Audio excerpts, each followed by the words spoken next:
Sowa Story murakaza neza muri Kongo ndabasuhuje. Kongo igihugu Imana yaremye ari paradizo yo kwisi, ariko abagituye bimeze nkaho bibereye mu muriro wa Gihonomu, bimeze nkaho bibereye mu kuzimu.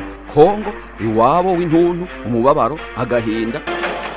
Urakaza neza muri Kongo, igihugu kinini kurusha ibindi byose ku mugabane wa Afrika. Igihugu gihana imipaka n'ibihugu bigera ku 8: Uburundi, Tanzania, Uganda, Rwanda, Sudani, Centrafrica, Zambia ndetse na Angola.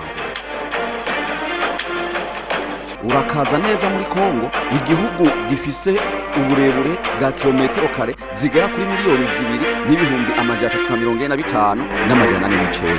Kongo igihugu gifise intara zigera kuri 26. Urakaza neza muri Kongo, igihugu kigizwe n'intara nka Kwango, Kwilu, Kasayi, Tanganyika, Kivu y'Epfo na Kivu ya Ruguru, Katanga na Ituri, ndetse n'izindi ntara zigera kuri 26.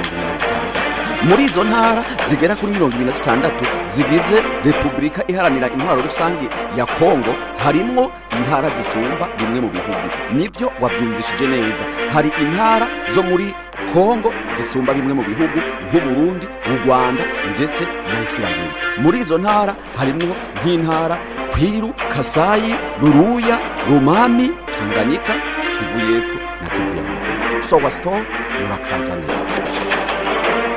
Repubulika Iharanira Demokarasi ya Kongo, kapitale yayo bayita Kinshasa. Kongo ifise indimi zitanu zikoreshwa nka langue nationale, ururimi rw'igihugu.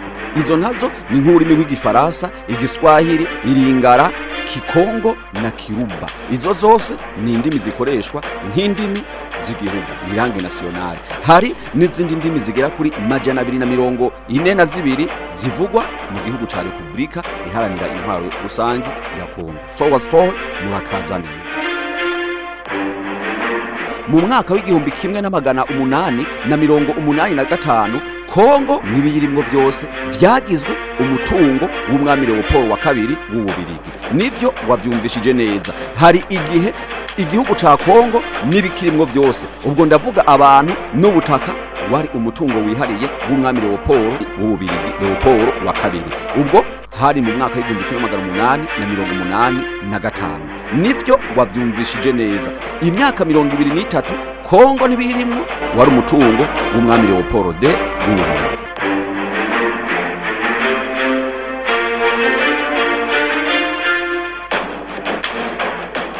Joseph Désiré Mobutu Sese Seko Kuku Ngembendu wa Zabanga yayatwaye Repubulika Iharanira Intwaro Rusange ya Kongo kuva mu mwaka w'1965 asubiriye Joseph Kasavubu, ubwo ageza mu mwaka w'1999.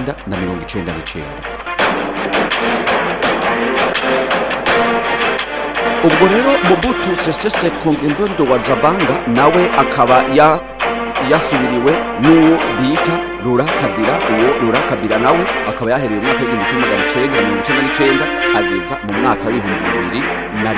Ubwo rero mu mwaka w'2001 naho akaba yasubirirwa na Joseph Kabila, yatwaye kuva mu mwaka w'2001 ageza mu mwaka w'2019.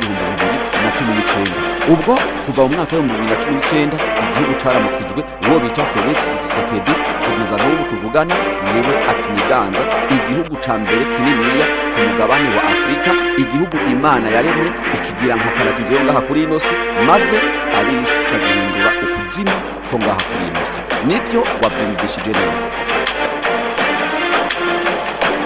Sowa Story murakaza neza. Ni gute Kongo ifise umutungo wokiza Afrika yose, ariko yo nyene ubwayo bikaba bidashoboka yuko inikiza ikoresheje uwo mutungo woshobora gukiza Afrika yose?